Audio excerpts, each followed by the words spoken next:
নমস্কার বন্ধুরা, প্রয়াসের আলো ইউটিউব চ্যানেলে আপনাদের সবাইকে স্বাগত। আজকের এই কাহিনীটি খুবই মনোযোগ সহকারে শুনবেন, কারণ এই কাহিনীটি আপনার জীবন বদলে দিতে চলেছে। আজকাল 12 থেকে 25 বছর বয়সের যুবক যুবতীরা তাদের নিজেদের জীবনকে নিয়ে দুশ্চিন্তায় ভুগছে। এই দুশ্চিন্তার কারণে তাদের কোনো কাজেই মন লাগছে না। সবসময় তারা চিন্তিত থাকে, না তো সে ভেতর থেকে খুশি থাকে, না তার মধ্যে কোনো কাজ করার ইচ্ছে থাকে। তাহলে সে কি করে সফলতা পাবে, কিভাবে তার লক্ষ্য পূরণ করবে? চলুন সেটা গৌতম বুদ্ধের একটি কাহিনীর মাধ্যমে আমরা জানি।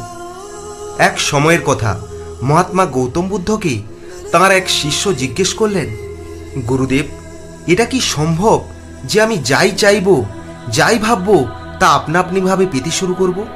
মহাত্মা বুদ্ধ বললেন, হ্যাঁ সম্ভব, কিন্তু এটার জন্য কি তুমি দুটি কাজ করতে পারবে? তখন শিষ্যটি উৎসাহিত হয়ে বলল, গুরুদেব, যদি তা সত্যিই সম্ভব তাহলে কৃপা করে আমায় বলুন, কি সেই দুটি কাজ? আমি এর জন্য সব কিছুই করতে রাজি আছি।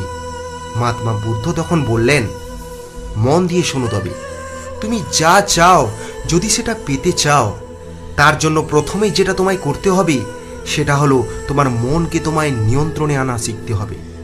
আর যবে থেকে তুমি এটা শিখে যাবে, তবে থেকেই দেখবে তোমার সমস্ত চাওয়া পাওয়া একের পর এক পূরণ হতে শুরু করবে, তোমার সমস্ত স্বপ্ন বাস্তব হতে শুরু করবে। তখন শিষ্যটি বুদ্ধকে বললেন, গুরুদেব, আমাকে বলুন মনকে কিভাবে নিয়ন্ত্রণে আনা যায়, এর উপায় কি? তখন মহাত্মা বুদ্ধ বললেন, মনকে নিয়ন্ত্রণে আনতে হলে সর্বপ্রথম তোমার পঞ্চ ইন্দ্রিয়কে তোমায় বশে আনতে হবে। যদি পঞ্চ ইন্দ্রিয় তোমার বশে থাকে তাহলে তুমি তোমার মনকে নিয়ন্ত্রণে আনতে সফল হবে। তখন শিষ্যটি বুদ্ধকে বললেন, গুরুদেব, পঞ্চ ইন্দ্রিয় তো আমার কাবুতেই রয়েছে। আমি যখনই চাই তখনই তো আমার সমস্ত ইন্দ্রিয়কে ইচ্ছে মতো ব্যবহার করতে পারি, তাহলে আমি যা চাই সেটা কেন পাই না?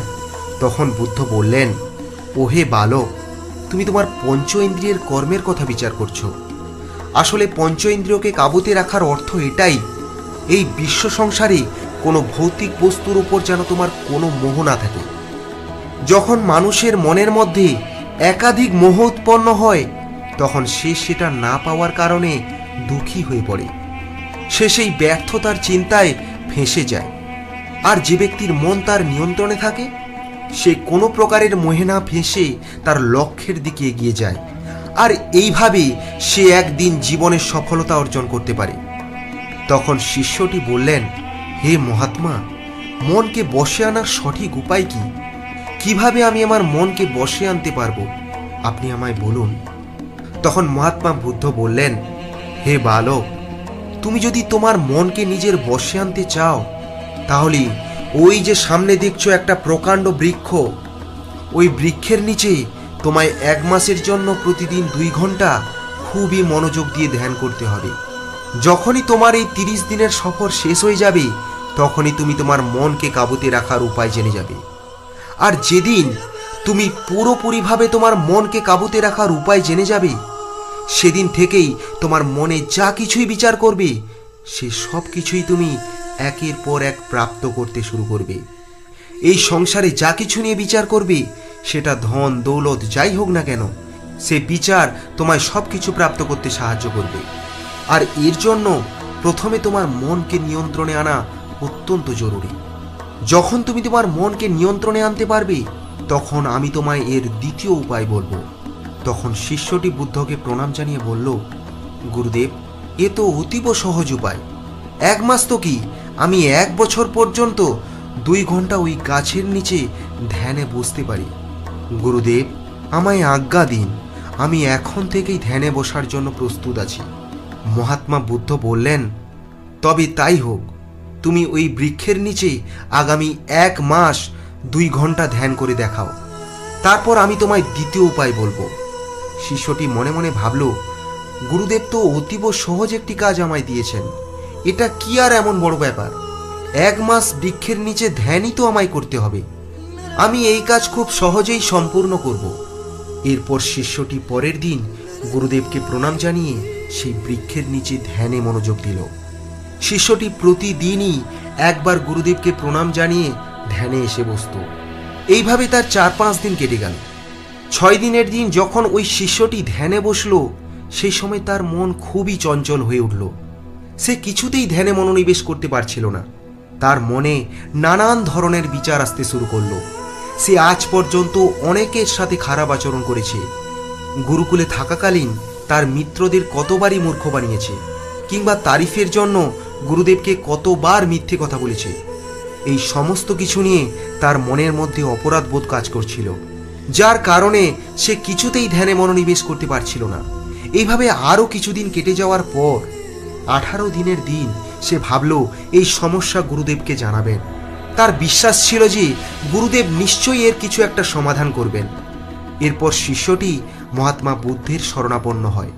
মহাত্মা বুদ্ধ তাকে দেখে বুঝে যান যে বালকটি আজ তাকে শুধু প্রণাম করতে আসেনি, সে আজ তার মনের কিছু সমস্যার সমাধানের জন্য এসেছে।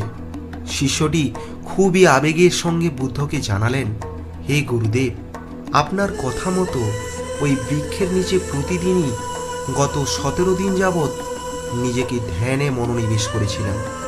শুরুর দিনগুলোতে আমি খুবই মনোযোগ সহকারে আমার মনকে ধ্যানে কেন্দ্রিত করতে পেরেছিলাম, কিন্তু এখন যখন আমি ওই বৃক্ষের নিচে বসে ধ্যানে মনোসংযোগ করার চেষ্টা করছি, তখন আমি আমার মনকে কিছুতেই ধ্যানে কেন্দ্রিত করতে পারছি না।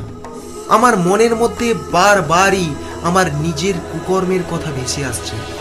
গুরুদেব, আমায় ক্ষমা করে দেবেন। আমি আপনার অনুগত শিষ্য হওয়ার লোভে আপনাকে অনেকবারই মিথ্যে কথা বলেছি। গুরুকুলে থাকাকালীন আমার মিত্রদের সঙ্গে অনেক খারাপ আচরণ করেছি। আর আমার এই সকল কর্মের কথা যখন আমার মনে আসে, তখনই আমার মনের মধ্যে নানান ধরনের চিন্তা ভাবনা চলে আসে, আর আমি দুঃখী হয়ে পড়ি। তখন নিজের উপর প্রচণ্ড রাগ হয়, ফলে কিছুতেই আমি নিজেকে ধ্যানে মনোনিবেশ করতে পারছি না। গুরুদেব, কৃপা করে এর একটা সমাধানের পদ আমায় বলে দিন। তখন মহাত্মা বুদ্ধ বললেন, হে বালক, যখন আমি তোমায় বৃক্ষের নিচে ধ্যানের জন্য বলেছিলাম, তখন তোমার মনের মধ্যে এ সমস্ত বিচার আসেনি। কিন্তু এই 17 দিন কেটে যাওয়ার পরে যখন তুমি নিজের সঙ্গে কথা বলতে শুরু করলে, তখনই তোমার মনে অতীতে করে যাওয়া কর্মের বিচার আসতে শুরু করেছে। আর এর শুধু একটাই কারণ, যখন তুমি তোমার গুরু ভাই ও মিত্রদের সঙ্গে মজা করতে, নিজের প্রশংসা পাওয়ার জন্য সবাইকে মিথ্যে কাহিনী শোনাতে, তখন তুমি শান্ত হয়ে নিজের মনের সাথে কথা বলতে পারতে না। পুরো দিন সকলের সামনে নিজের গুণগান করে সময় কাটাতে। কিন্তু যখন তুমি নিজের মনের সঙ্গে কথা বলতে শুরু করলে, তখন তোমার মধ্যে অপরাধ বোধের বিচার আসতে শুরু করলো। যার কারণ একটাই, কোনো ব্যক্তি নিজেকে কখনো কোনো প্রশ্ন করতে পারে না, নিজের সঙ্গে কথা বলতে পারে না। কোনো মানুষ যখন নিজের কোনো সমস্যার কারণ শান্ত হয়ে নিজের কাছে জানতে চায়, তখন তার বুদ্ধি নিজে থেকেই সমস্যা সমাধানের উপায় ওই মানুষটিকে বলে দেয়। যখন তুমি নিজের সঙ্গে নিজে কথা বলতে শুরু করবে, তখন আপনা আপনিভাবে নিজের ভালো দিক ও খারাপ দিক তুমি নিজেই জানতে পারবে, যেটার ফায়দা তুমি ভবিষ্যতে পাবে। যখন তুমি তোমার নিজের ভুলগুলি নিজে থেকেই দেখতে পাবে, তখন তুমি নিজেই খুব শান্তভাবে ওই ভুলগুলোকে সংশোধন করে আগে অগ্রসর হবে। তোমার জীবনে যে কোনো সমস্যা এলে তার সমাধান তোমার ব্রেন খুব সহজেই করে ফেলতে পারবে।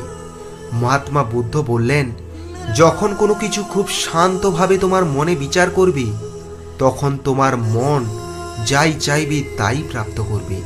এরপর শিষ্যটি বুদ্ধকে বলল, গুরুদেব, আমি ভেবেছিলাম প্রথম উপায়টি খুবই সহজ, কিন্তু দেখলাম তা বড়ই কঠিন। গুরুদেব, আপনি আমায় কথা দিয়েছিলেন দ্বিতীয় উপায়টি বলবেন।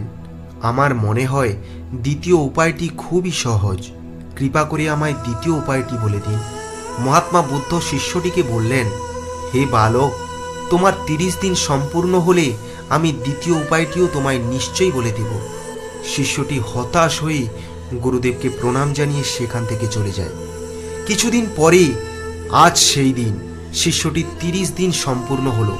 এরপর শিষ্যটি বুদ্ধের কাছে গিয়ে প্রশ্ন করে, গুরুদেব, আজ আমার মন এতটা হালকা লাগছে কেন? এখন আমার মনে আগের থেকে অনেক কম বিচার আসছে। এখন আমার মনে কোনো কিছু প্রাপ্ত করার লোভও নেই। কিন্তু গুরুদেব, দ্বিতীয় উপায়টি কি ছিল, যেটা আমায় সেদিন বলেননি? এবার আমায় বলুন। মহাত্মা বুদ্ধ একটু মৃদু হেসে শিষ্যটিকে বললেন, ওহে বালক, দ্বিতীয় উপায় কিছু ছিলই না। বাস শুধু তোমার মনের উদ্যমকে অটুট রাখতে দ্বিতীয় উপায়টির কথা আমি বলেছিলাম। তুমি যাতে এই 30 দিন তোমার মনকে ধ্যানে কেন্দ্রীভূত করতে পারো, সব কিছু ভুলে তোমার ধ্যান সম্পূর্ণ করতে পারো, যাতে তোমার আভ্যন্তরীণ শক্তিকে চিনতে পারো, আর তুমি যাতে জানতে পারো এটা অবশ্যই সম্ভব যে তুমি যা চাইবে তাই তুমি পেতে পারো, যদি তোমার মনকে নিজের নিয়ন্ত্রণে আনতে পারো। কথায় আছে যে যদি তোমার মন বলে তুমি জিতবে, তাহলে তুমি জিতবেই, কিন্তু যদি তোমার মনই বলে তুমি হারবে, তাহলে তুমি হারবেই। তাই নিজের মনকে নিয়ন্ত্রণে রাখতে শেখো। যতটা সম্ভব কম কথা বলো, নিজেকে শান্ত রাখো, প্রতিদিন একটু এক্সারসাইজ করো, দেখবে একদিন তোমার জীবনও বদলে যাবে। যতক্ষণ তুমি তোমার মনকে শান্ত রাখতে পারবে না, ততক্ষণ তুমি জীবনে কিছুই পাবে না। কিছু পেতে গেলে মনকে শান্ত রাখা অত্যন্ত জরুরি, আর তখন তুমি সে সব কিছুই পাবে যা তুমি চাইবে। বন্ধুরা, মহাত্মা গৌতম বুদ্ধ মনে করেন যে মানব জীবনে সফলতা অর্জনের জন্য মনকে শান্ত রাখা অত্যন্ত জরুরি। কিন্তু এতে আপনার মতামত কি, তা অতি অবশ্যই কমেন্ট বক্সে লিখে জানাবেন। আর গৌতম বুদ্ধের এই কাহিনীটি ভালো লাগলে দয়া করে অন্যদের সঙ্গে শেয়ার করবেন। চ্যানেলের নতুন দর্শক হয়ে থাকলে দয়া করে চ্যানেলটি সাবস্ক্রাইব করে দেবেন। আজকের মতো এই পর্যন্ত। সবাই ভালো থাকবেন। ধন্যবাদ।